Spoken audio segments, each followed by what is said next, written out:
ये कुछ नहीं, सामान्य प्रक्रिया का हिस्सा है। सरकारी आवंटन है ये, आज किसी के नाम पे कल किसी के नाम पर, वो एक स्वाभाविक प्रक्रिया का वो हिस्सा है। मेरी इतना जरूर है कि मेरी यादें बहुत जुड़ी हुई हैं इस घर से, मेरे पिताजी के साथ, फॉर दैट मैटर इवन मेरे चाचा जी के साथ। बचपन मैंने यहाँ पर मैंने बिताया है, इस घर की कल्पना बिना चाचा जी के भी मैंने कभी नहीं की थी। पर ये परिस्थितियां हैं, आपको हर परिस्थिति के लिए तैयार रहना पड़ता है। कल कुछ और थी, मैंने उसका भी डटकर सामना किया, आज है, आज भी कर रहा हूं, कल किसी और नए स्वरूप में परिस्थितियां एक नया रूप लेकर सामने आएंगी, मैं उसका भी मैं उतनी ही मजबूती से सामना मैं करूंगा। मेरे लिए ये कोई उपलब्धि, कोई मेडल नहीं है जिसको मैं सीने पे तान के चलूं।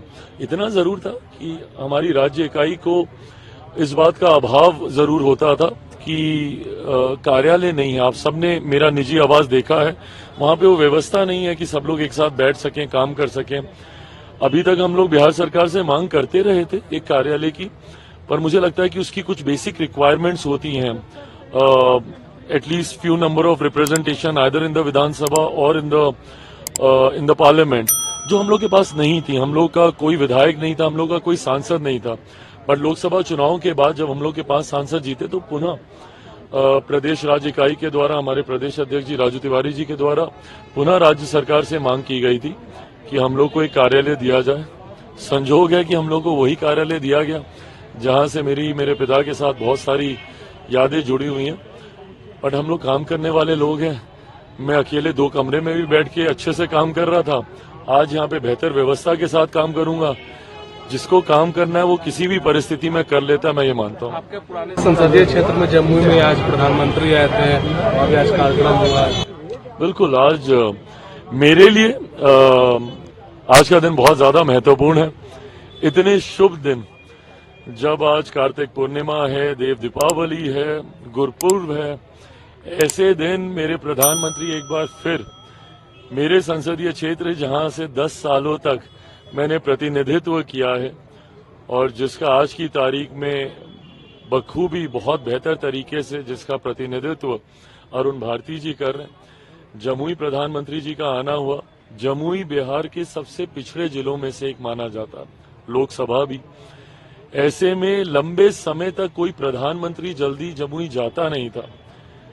ऐसे में मेरे प्रधानमंत्री पिछले 5 सालों में अगर आप देखें तो वो 3 बार वहां पर जा चुके हैं। पिछले 7 महीने में ही वो दूसरी बार, अभी चुनाव प्रचार के लिए आए थे, एक बार फिर आए। तो ऐसे में प्रधानमंत्री जी का प्यार जमुई वासियों के प्रति तो है ही, बिहारियों के प्रति भी। 48 घंटे में दूसरी बार, कल दरभंगा में थे परसों और आज जमुई में थे। पर साथ ही साथ ये मोदी की वो गारंटी है जिसने जनता का विश्वास मेरे प्रधानमंत्री जी के प्रति बढ़ाया है, उस गारंटी को पूरा करना। एक एक वादे को जो लोकसभा के वक्त मेरे प्रधानमंत्री ने किए थे, उन वादों को एक एक करके मेरे प्रधानमंत्री पूरा करने का काम कर रहे हैं। दरभंगा में एम्स की मांग हम लोग लंबे समय से कर रहे थे। लगभग 12,000 करोड़ से ज्यादा की राशि की परियोजनाओं का कल शिलान्यास मेरे प्रधानमंत्री के द्वारा किया गया। आज 6,600 करोड़ की परियोजनाओं का शिलान्यास मेरे प्रधानमंत्री जी के द्वारा जमुई में किया गया। तो ये उन वादों को पूरा मेरे प्रधानमंत्री कर रहे हैं और कहीं ना कहीं इसमें डबल इंजन सरकार की वो खूबसूरती दिखती है। जहां केंद्रीय स्तर पर मेरे प्रधानमंत्री, तो वहीं बिहार के स्तर पर एनडीए गठबंधन का नेतृत्व कर रहे हैं हमारे मुख्यमंत्री आदरणीय नीतीश कुमार जी। डबल इंजन की सरकार वो सहजता देती है कि बड़ी से बड़ी परियोजनाएं सरलता से धरातल पर उतर सकें। मैं मानता हूं आने वाले समय में विकसित देश का लक्ष्य जो मेरे प्रधानमंत्री लेकर चले, उसमें विकसित बिहार की भी एक अहम भूमिका है, जिसके निर्माण में मेरे प्रधानमंत्री दिन रात लगे हुए हैं। आज जनजातीय गौरव दिवस भी है।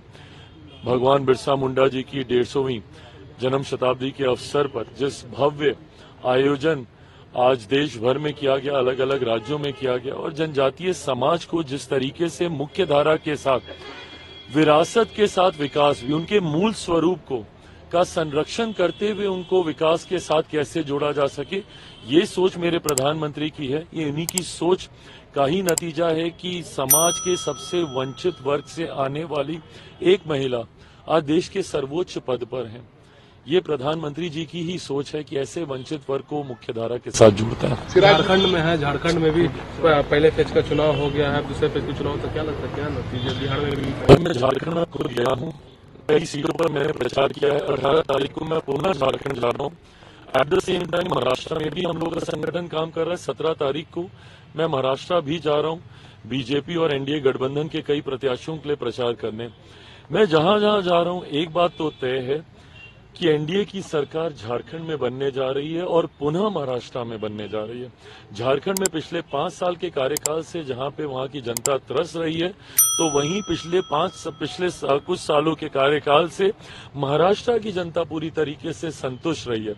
दोनों जगह जनता ने ये मन बनाया है कि 23 तारीख को जो परिणाम आएंगे, एनडीए की सरकार झारखंड में, एनडीए की सरकार महाराष्ट्र में, और इससे पहले कि आप पूछें, चारों विधानसभा बिहार में भी हम लोग उपचुनाव में जीतने जा रहे हैं।